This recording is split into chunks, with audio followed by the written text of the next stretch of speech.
Robert, what education do you feel that you need to service sellers? It's a good question. A lot of that comes from, of course, experience. Personally, I have a GED. I went to college for about 10 minutes. And I have a broker's license. Those in themselves do not qualify me necessarily. But what Sharyn was alluding to earlier, the training that's available, that will help qualify you to deal with anything that comes in front of you. Over the years, I've internalized a lot of scripts and dialogues. So when I'm faced with objections, I have them filed away here in an old term called the real estate Rolodex, and I can draw from it at any time. Education is key, though. Again, be the specialist. Know your numbers. Do the research. Go on caravans. If you want to do $1 million properties, go check out $1 million properties. Know your strengths. Know your niches. But then pursue those. Be the go-to person.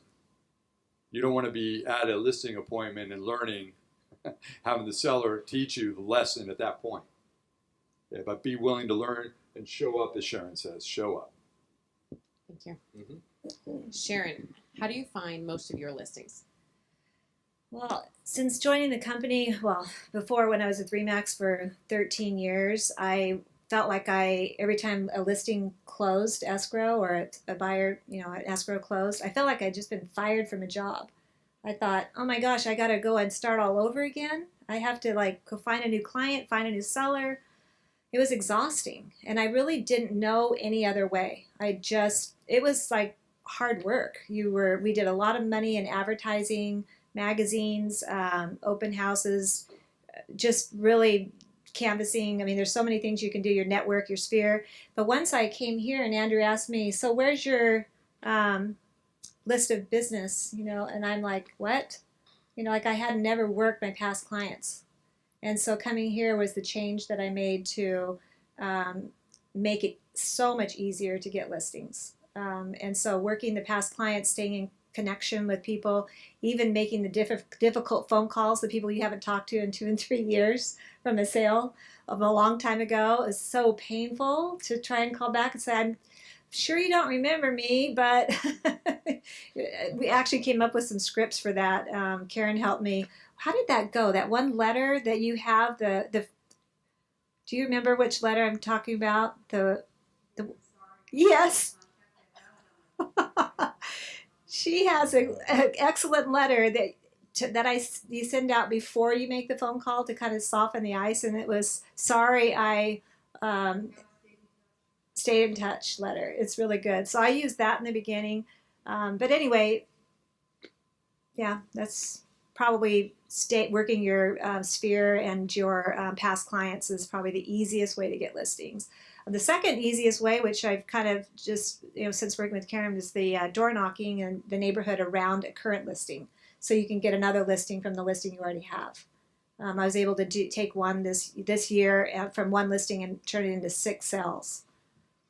So one thing I'll share about Sharyn, because she won't share it herself, is she builds new construction as well. And on her last project, she did an open house launching the brand new listing, and she invited her past client database. And there were people that showed up that she hadn't seen in 15 years. And they came. And I remember sitting down after, and she says, I was shocked that even after 15 years, they came to me and said, Sharyn, we've missed you. We love the house. Oh, guess what? We're thinking of, maybe selling and moving somewhere else. They still remembered her and the connection she made with them.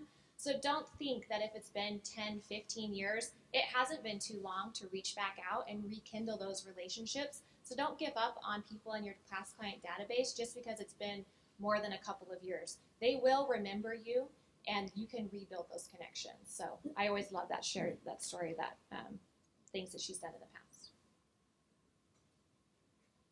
So Robert, we know that our lead sources change over time. So have yours? Absolutely. Thank you, Facebook. And I'll give you an example. Recently connected or reconnected with clients I sold a house to over 20 years ago. Of course, they would always get my Christmas card, but we really stayed out of touch. After I found them and reconnected on Facebook, they said, "Oh, how timely. We were just thinking about selling our home and did not know how to get a hold of you." So Facebook, for me, and we'll call just social media in general, has been a new source. I can attribute at least 4 to 5 sales through Facebook, as Sharyn spoke about earlier. I have people that are contacting me and using it as a communication source through Facebook. And funny enough, I'll show up to appointments, and even though they have never communicated with me on Facebook, I sit at the table and they say, "We love what you do on Facebook." I'm thinking, really? How come you never like anything? You know, they're just trolling me, right? You know, and it's funny, but you don't know who your audience is necessarily on Facebook. But anybody who follows me or that is friends with me knows there's a delicate balance between business and social networking. I would encourage you, if we're not friends, please reach out. I'd love to be friends with you. But take a look, because I'm finding a lot of success on Facebook. So yes, it is a new resource, and it's working very well for me. Great. And that's always a good reminder to keep everything professional and clean. And Yeah, that's true. You don't know who's watching. So, what would you say is the one thing you do to find new, fresh seller clients, Sharyn? Well, I already talked about the door knocking with around part of your, we call it a launch for a new listing. We spend, or we can talk about that in a minute, preparation for a listing. So the preparation for a listing we'll talk about in a minute, but part of that launch of that new listing coming on is the canvassing of the neighborhood to invite them to the open house. So it's actually an invitation to the open house. That has been a really, really, really good tool for me. I can think of 2 solid $1 million listings this year just from that. So that's probably the new tool that I've been using. Another tool Christine and Karen and I are working on right now, we're just kind of in the baby stages. We've done 2 of them, but our seminars. So this is our book that we produced for the seminars that we've been doing. We did one in March and June, right? Yeah, March and June of this year. We're doing our 3rd one in September. So we're going to keep going and try to do 3 a year and come up with new material. We invite our past clients, their friends, family, and Facebook. And so we've had pretty good turnout, about 30 to 40 people probably at each one. Yeah, so the purpose of it, I mean, they get a dinner, they get a lot of really valuable information. We've had a lender as a speaker. We've had Karen and Christine and I speak. Basically, on this, it's about how to make, let's see, this was on creating wealth through real estate investments. That's kind of the topic that we've been focusing on. So anyway, that's something new we're trying. Great. Well, that will launch us right into preparing for a listing appointment. So how do each of you prepare for a listing appointment? I'll let you do that. Did we skip something? Did we? I'm sorry. Let's see here. How do we prepare for a listing? No, you just dropped your pages and they're out of order. Oh, okay. Oh, good. Well, let me catch up with you because I just want to see my notes. This one here. Okay. Oh, that big header right there? Yeah, the back one.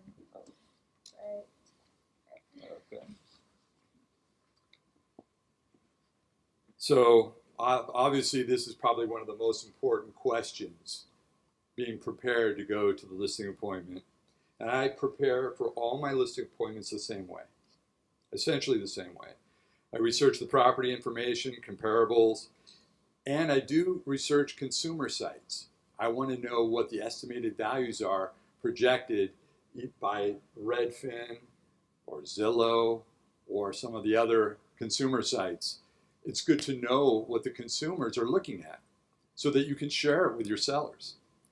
Because when you come into discussion about pricing, it's good to know what those values are, or estimated values, even though they may be inaccurate.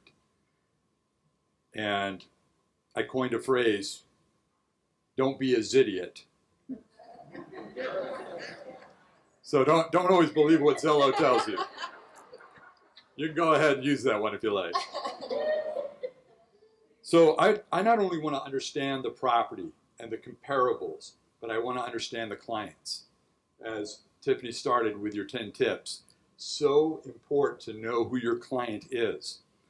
When you go into the appointment, you don't really want to be blindsided. You're going to learn a lot more while you're there, but you want to have a general idea about who they are, what their interests are, what their professions are, what their family is about, which will help understand their motivation.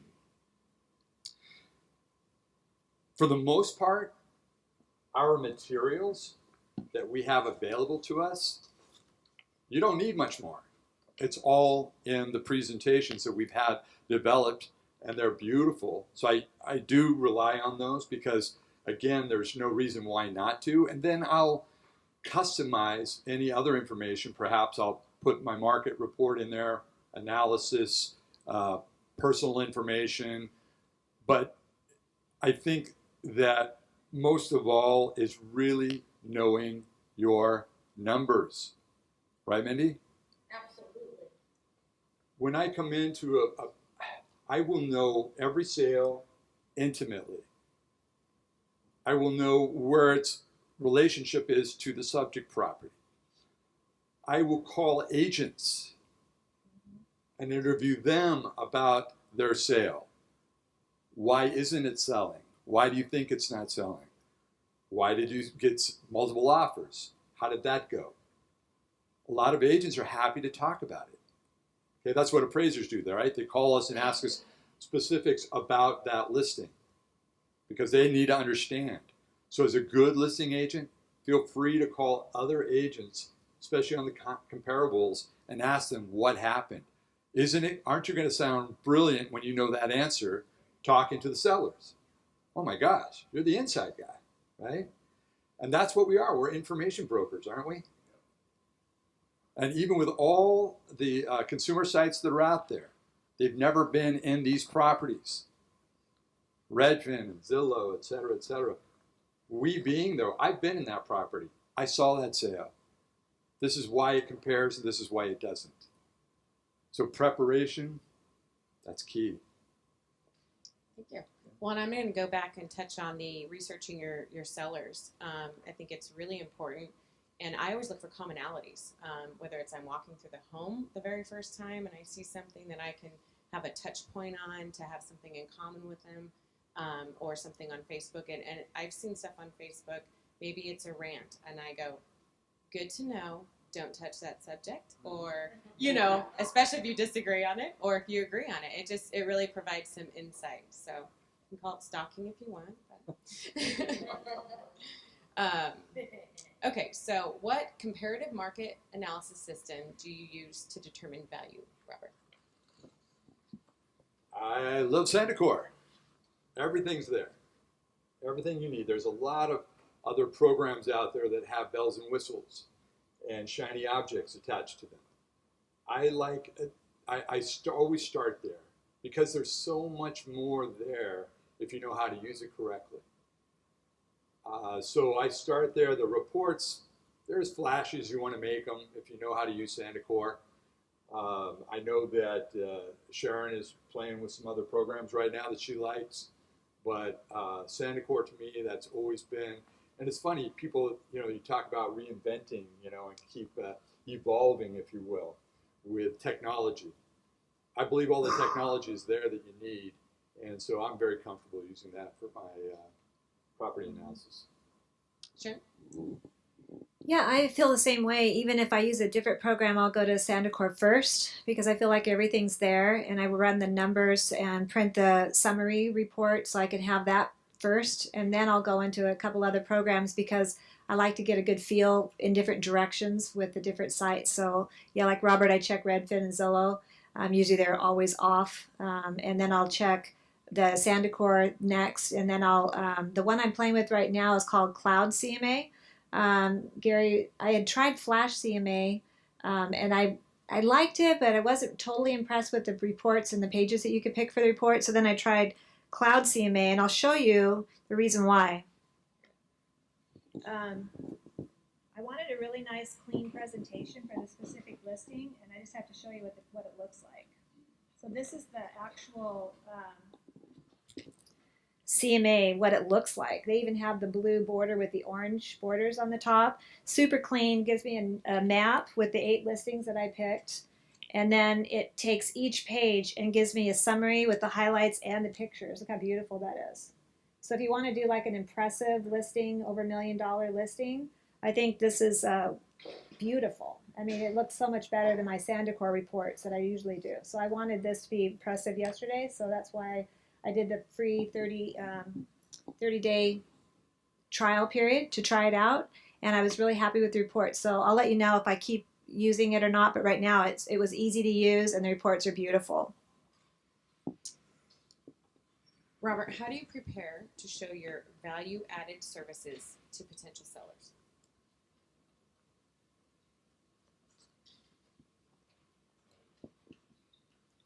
Each seller has a different need. So it's not cookie cutter. Some people need more than others. So I have everything with me that I could possibly need for every situation and scenario. It's over time, the experience will tell you that in order to show value and bring value, I always refer back to other situations or scenarios that may have been similar to theirs. So a lot of times I'll share that story and say, you know, we're in a situation like this. This is what we did to help in that situation. And this is the benefit. And this is what the outcome was. So by bringing value, it's unexpected a lot of times. And I'll give you an example. Today, I just popped in a listing last night into the MLS, and I sent it to my sellers. And they saw the virtual tour. My seller said, I've been working with him for 2 months to get him to this spot, to this very spot where we are. And he said, Robert, and this is Mr. Seller, I tell you, tears came to my eyes when I saw that. Thank you for all of your help. So I knew that everything came together, and it was at the 11th hour, believe me.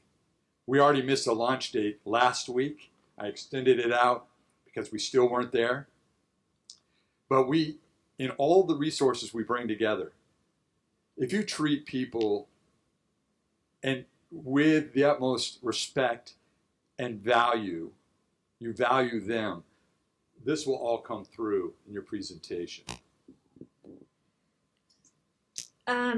Value-added selling is not just to real estate. My son is actually a salesman too, and he works for it's a software company that sells to car dealerships, and he's always been like one of the top 2 sellers, and this last 4 months he's been #1 in the company, and he was really excited about to share with me this news. And so when I saw him, I said, so what did you do different? He said, oh, it's actually really simple.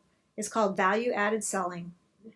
And I was like, wait a minute, that sounds really familiar. I think Andrew was talking about that at our meetings. And I'm like, okay, so what is value-added selling? Exactly. What are you doing? And why are you, because he's like doubled his, I think his added commission on his base just for last month was like $15,000 on top of. So this is like the first time he went over double digits for his the bonus commission part of his pay. And I said, so what is it? Like, what are you doing? He said, it's really simple. He said, you focus on all the value that you're adding that they are probably not going to get with the other software programs, and then you're not upfront talking about commissions and price and all of that. So at the end, when you're telling them that, yeah, it's $200 a month more than what you're currently paying, they want it because of all the extras that you've thrown in and added and shown and showed them in the process of the presentation. So he does presentations, and I'm thinking, that's what I've been doing this last year, and I didn't even realize it had a name. So value added selling, and you can actually, he says go on Amazon. There's books specific to real estate for value added selling, and so I did, and I found some books, and I really am going to step into this. Is like my next goal, my next reading. I brought some of my books with me today to kind of show you if you guys are interested. But I think if we always need to be on top of our game by always learning and always trying to add something new. So that's going to be my new value-added selling reading for this next few months to try and see if I can fine-tune it a little bit more. But so what I've been doing is for my value-added is staging has been the big thing that I've done in the last year that was different to what I've done in the past. And with the staging, I did a listing in Encinitas, and I actually charged them 3% on the list side, 2.5% on the buy side. So I got the listing for 5.5% on a $1.2 million house because of the value-added selling. So you can really keep your commissions without having to give away as much because they're seeing, just like my son said, you know, they're happy to pay the extra because they know what they're getting. So by in your presentation, when you're adding in, you know, how, for example, a listing that was in San Marcos, a similar listing that another agent did, very similar floor plan, remodeled, looked great. They got $699, sold in a week. My listing sold for $720 because it was staged. I absolutely guarantee you that $20,000 was added in the seller's pocket just from staging alone. And when I share that example with them, they want to sign up like right now, you know, because they're not going to get that service from Redfin. They're not going to get that service from the other agents because we're bringing in proven results that are giving them this extra value, and we're not having to give away it for free. We're able to add that into our, and you know this, you've been doing staging for a long time, so how much do you think that it adds value to a listing? Do you think that 20,000 is a reasonable number, or? It depends on the price point of the market, but absolutely. Yeah, or more even. Yeah, so, it's a very minimal investment for the return. So besides the staging, there's lots of other value added that we have. I love AARE, and I love talking about our contributions and the benefits that we have here at the company that the sellers just totally love. They love that we give back to the community. So that's a value added, whether it may not be value in their pocket, but they're seeing it as value to the community. That's huge. So don't forget to use that in your listing presentations. And how I'll word it, I won't just start talking about it. Towards the end of the presentation, I'll say, would it be okay with you if I just share a little bit about AARE and why I love it? And then just smile at them. And they're like, yeah, tell me more. And then when I tell them, they're like, really? You guys give away, 18% of your commission? Like what?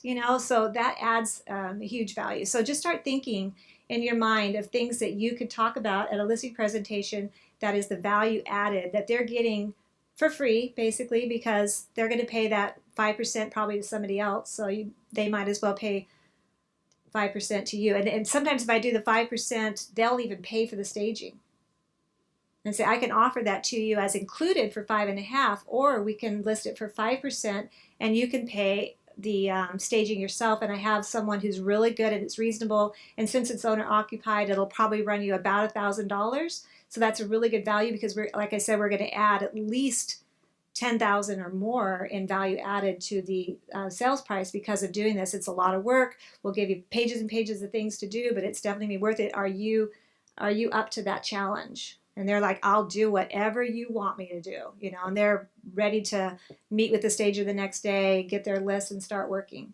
So does that make sense? Sharyn, you dropped your mic already. I was going to say, mic drop. That was awesome. Do you find that there is more pressure involved in servicing sellers than buyers? And how do you handle that pressure and those expectations? Who's taking this? Either one of you. Yeah, absolutely. I think that is a good question. It makes you ponder that, doesn't it? They're both hard. Yeah, they're both challenging. Exactly. They're equally as challenging, I think. With the sellers, if you build it, they will come mentality. You have to set the table for success. And with buyers, certainly you're reacting to that setup, if you will. For me, it's always been respect in the industry or disrespect. When I go to a listing with a buyer and the lights aren't on, immediately I'm thinking they did not receive professional advice. And I find it disrespectful to the buyer. So I make sure that on my listings, and I counsel them a lot on this, we need to respect the buyer pool out there. We need to respect agents and treat them as such by preparing correctly. Now, the expectation level, I think it's important to align with your expectation up front with either your buyer or sellers. And then keep realigning those expectations, because they can get misaligned and they go in a different direction, don't they? All of a sudden, your buyer ends up with another agent, or your seller's unhappy. It happens, right? In part because we don't keep realigning expectations. So 50-50. I have one thing to add to that. I used to think that I had to work with every buyer and every seller. And if I didn't win it, I lost. Isn't that sad? It's so awful. I look back on my thinking and I'm thinking that was really a lot of added stress in my life to have that thought. Because what it does is it creates like a scarcity mindset. And when you have a scarcity mindset, it's hard to get out of that and to think that, no, there's room enough for everyone, and to not be afraid, to eliminate that fear. I forgot what else I was going to say. It was something. What were we talking about? I don't know. I was wondering where I could get some coffee. What was the question? The pressure involved in servicing sellers. Oh, sellers and buyers. Oh, that's what it was. So I was going to tell you that Nicole did a training one time a few years back, and she said at the training, she says, yeah, I usually, if I'm working with a new buyer that I haven't met before, I will invite them to meet me at Starbucks, and we'll go for coffee, and they think that they're interviewing me, but I'm really interviewing them, because I want to see if I even want to work with them. And the light bulb went on, and I was like, what? You mean you don't take every buyer and every seller out there, And she's like, oh, no. She said, it comes back to, where's your best use of time? Is your best use of time with this person who's negative and complaining that you're never going to make happy? Or is your best use of time in continuing to look for that right match for you? And it was like the light bulb just went on, and I totally changed my mindset and thinking. And since doing that, I can honestly say that 95% of my clients, I really love them. I really enjoy them afterwards. And I have, instead of never wanting to speak to them again, like before, I actually want to call them. I actually want to stop by and give them a little Christmas tree at Christmas time. I actually want to send them a birthday card. I actually want to go to lunch with them. And I think it's because of that change and shift in my mindset. So, thank you. Robert, can you walk us through your presentations when you're meeting with a seller?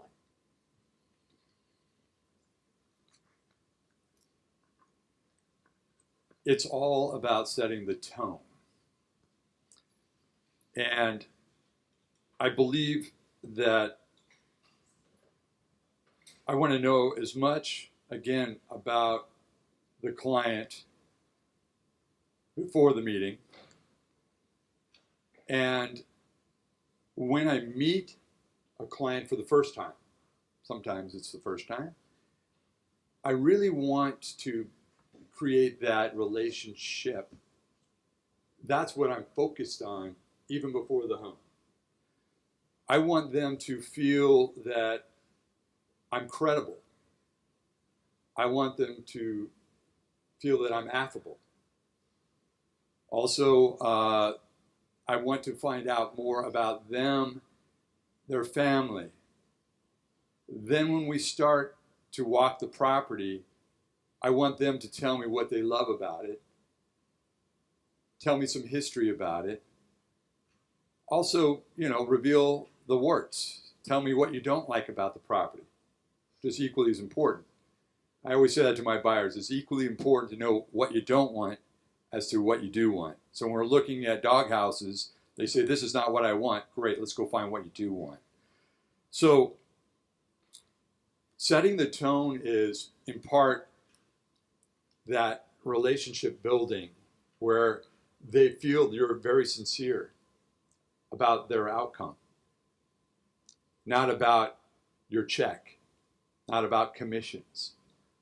That's superfluous next to their success. So if you focus on that success, it's amazing that at the end, the compensation becomes less of a disagreement because they know that you're there to help them win. So I think when I'm there presenting, I really do sincerely treat them like a friend or a family member. And I actually ask them that permission. Would you mind if I talk to you like a friend or a family member? And they're, surprised. Well, no, please invite me to do so. So it's important, I think, when you're gaining their confidence, that you are confident. A lot of us know that sometimes when you go into an appointment, do you feel confident or do you feel nervous? Mm-hmm. Well, of course, there's a certain amount of that. But what Sharyn was saying earlier, when you prepare, when I'm on my way to an appointment, I'm talking to myself the whole way over. Positive things, I hope. Sure. No, it's true. Yeah. And it is. There are objections. I know things, talking points that I want to practice on my way over. There are objections that might come up, and I talk to myself out loud in my vehicle on my way over. By the time I get there, I'm prepared. And as Sharyn was saying, sometimes things happen, and you feel less prepared emotionally. You have anxiety, something happened. And that can be picked up or can make you more defensive when you're debating the seller. And to me, it's not about debating. It's about aligning. And I have a saying. As your professional advisor, I will advise you how you should proceed or how I believe you should proceed. And then as a client, you'll tell me how you'd like to proceed. And if you tell me how you'd like to proceed is counter to how I advised you, I'm going to need to re-advise you. That means I just didn't do my job correctly. Okay, because I'm talking to you the same way I would talk to myself. So I think hopefully that answered your question. Yes, thank you. Sharyn, do you discount your commission, and how do you handle this question during your listing presentations? Well, I think this is something that you need to think about before you go. Don't try to do it while you're there. Like, you need to have your thoughts prepared on how you're going to respond. And it may not always be the same. You may really, really like this client, know that they're in trouble and want to do a discounted price for them, or you might be a property that you know is going to sell in a New York minute, and you maybe really want it and it's really super competitive. So I'm not saying that you should never discount your commission. There's always reason to do that. But then you also need to think about what's the opportunity cost of taking this listing. And opportunity cost isn't just the cost of what that listing is going to cost you. It's what the cost is of what you could have done with your time somewhere else. So what's your best use of your time? Is it with this seller, with this house that needs work that he's not willing to do and he's overpricing? Robert and I have walked away from $1 million listing. We'll talk about that in a minute because of that scenario. So regardless of what the commission was, I wasn't willing to do it. So you need to think about it. I've liked to discount my commission if I'm doing both sides, even though it's still the same amount of work. I usually will list for 4% if it's both sides, and I'll write that in the contract. And then 5% is the normal for me if it's just a standard listing. And then I play the staging either including or they pay, and that's how I can actually bump it up because I'm not paying for staging sometimes. And then if I really think the house needs a lot of work and I'm not willing to do it for that price, then I'll do the 3 with the 2.5, so it's 5.5. Great. Go ahead. So, as Sharyn alluded to, here's an interesting perspective. If you say, what is your fee? A lot of times you want to define what that means. Well, say we're offering 2.5% in the MLS, so you want to get that off the table. So let's don't even pay attention to that. We're focusing on what I'm going to be earning. So here's what I'm prepared to do and what I'd love to do for you, because I'd love to work for you. Normally I do a 2.5% on my side, but if I attract the buyer like I've done 14% of the time in my career, I'd like to offer you a discount. I'd like to put 1 point back in your pocket and do it for 4%, just like Sharyn said. But you want to have that script ready, because they're going to, when it comes time, you've already addressed that before they hit you with it. Well, will you do it for less? What's your response? What did you have in mind? Do not answer yes or no on that. What did you have in mind? And then, how did you come to that number? How did you arrive there? Okay, these are ways that you can deal with that question, which is very uncomfortable, right? Because they're basically taking money out of your children's college fund, right? For what purpose? So that's when we become defensive, right? When we start talking about money. Don't become defensive. Don't take it personally. Everybody's looking at their bottom line. And by the way, they had a checklist of questions they needed to ask you, and that was one of them. That was number 9. Or usually number 1, right? So by addressing it the way Sharyn said, 5%, but this is what I like to do because I really want to work with you. I think you want to work with me too. I'd like to offer you a 1% discount. And I'd like to put a point back into your bottom line should I attract the buyer, and that's what you're hiring me to do, right? Okay? So if we all cooperate with another agent, you understand 2.5% is pretty much what the MLS is offering right now. Okay, remember, commissions are always negotiable. They're not fixed. You don't want to treat them as such or talk about them like they are. But you're showing flexibility. You're showing you want to work with them. You've already addressed the discount. Okay, so that's the way I deal with that. Great. And I would also just encourage people to not be afraid to ask for 6% still. I still do it at every listing appointment. I rarely get asked to discount. And when I do, then I have room to go down, which is extremely helpful. And I do charge for staging on top of that, unless if it's full vacant. If it's just, accessorizing and helping them, of course, that's included. But don't be afraid. And then when it comes to discounting, it doesn't always have to be a percentage. I learned that a long time ago, and oftentimes when I get say a seller who's going to then purchase after, they'll ask for a discount, and I'll say, on the second transaction, I'd be happy to credit you X amount towards your closing costs versus a percentage. I mean, in our price points, a lot of times it'll be $1,000, and they're like extremely grateful versus a whole percent or a 0.5%. So I'd like to add to that. So if you're selling a property and a buyer comes in and they want to buy your property, but they have a property to sell, certainly you're going to structure a commission split that makes sense for everybody, where everybody wins. And for instance, I have a $2 million listing. A buyer comes to me and says, hey, I have a $1 million house I need to sell. So if I structure the whole transaction to be 4% total, we're talking 4% of $3 million. Does that make sense? Especially if they have a sellable listing and they want to buy my listing. Keep that in mind when you're structuring how much the total sale is, even if it's 2 sales, because you're going to be getting 4% of $3 million rather than 100% of nothing. So let's make that happen. absolutely. Okay. Lost my place. How do you generate more listings from current listings in this market, Sharyn?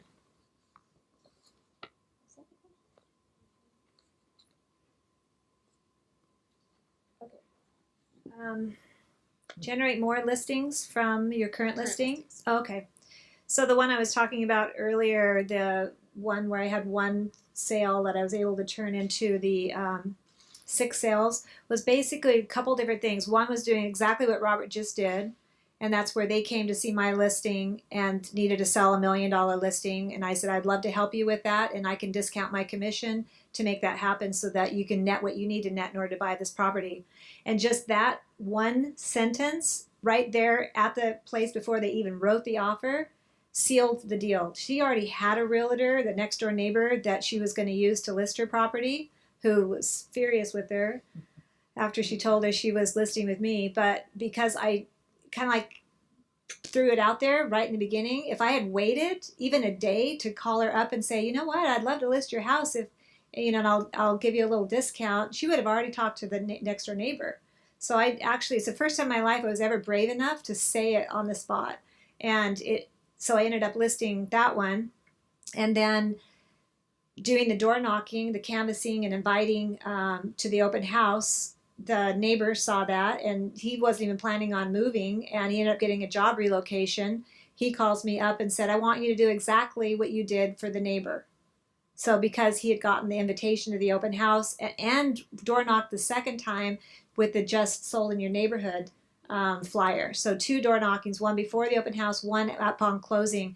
That, and he remembered that, so then got his listing. So I think using one listing in order, the one listing, which ended up being 2, then the other selling their house, which ended up being 2 plus getting the other 2. So was able to end up making this off of one house. And I remember the previous year having a listing and didn't get any leads or referrals or anything from it because I didn't work it right. And so now knowing how to do that this way has really increased my sales tremendously. Robert, anything you want to add on that? Well, celebrate every success you can in such a way that it's contagious. It compels people want to do and be around positive people that are having success. I want what's that famous line? I'll have what she's drinking. People want to be around winners, successful people. You want to surround yourself with those people. So celebrate success in such a way that people just want to be around you. Like what Sharyn was saying, people come to my open houses, and when I meet them and I greet them, you know, I am full of positivity. Thanks, Peter. I know what you were thinking. But I'm full of positivity. And what it does is people want to be around that. They want to seek you out, and they want to have what you're having. They want to have that experience. So always treat every success and celebrate it with others. And they're going to want to be around you, and they're going to be calling you to have that same experience. Thank you so much. And that's going to conclude our question and answer session with Robert and Sharyn. Thank you all and Angela for hosting. Let's give them a big round of applause.